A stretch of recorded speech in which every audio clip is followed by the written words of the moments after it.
ஆன்மீக அன்பர்களுக்கு வணக்கம்.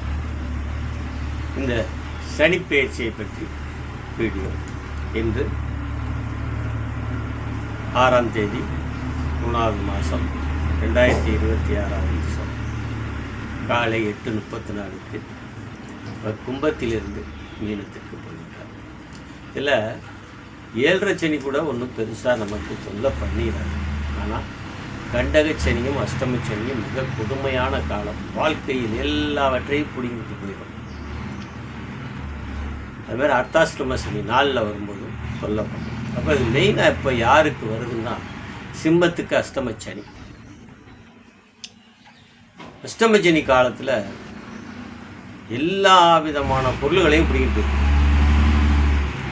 சோத்துக்கும் துணிக்கும் கையேந்த வைத்து விடுங்கிற நிலை. அப்போ என்ன பண்ணும், மெயினாக அது சொர்ணத்தை பிடுங்கும், பணத்தை பிடுங்கும். இப்போ எதுலையாவது கொண்டு போய் இன்வெஸ்ட்மெண்ட் பண்ணோம்னா அது அப்படியே போயிடும். அதனால் கவனமாயிருங்க. சொர்ணத்தை பூரா வேற ஆள் பேரில் இல்லை கொண்டு போய் அடகில் வச்சுருங்க அப்படியே. அதே மாதிரி 7ஆம் இடம் கண்டகச்சனி, இது கன்னிக்கு வருது. அப்போ கன்னிக்கு வரும்போது என்ன ஆகும், குடும்பத்தில் பிரச்சனை.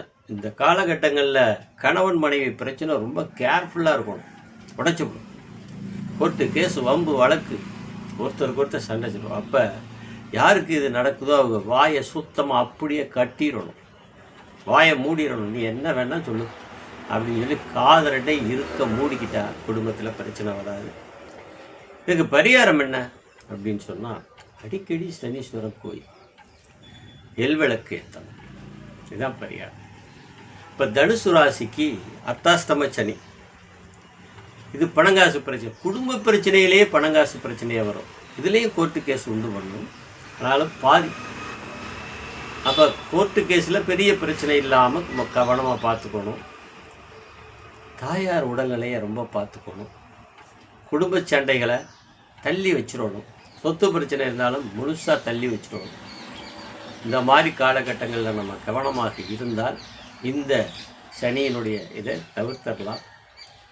அடிக்கடி சனீஸ்வரன் கோயிலுக்கு ஒரு பரிகாரம்.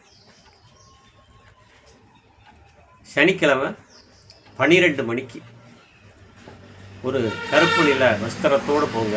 அதை அங்கே வச்சுருங்க. ஒரு கட்டி சூடத்தை கையில் எடுத்துக்கிட்டு 7 சுற்று வாங்க.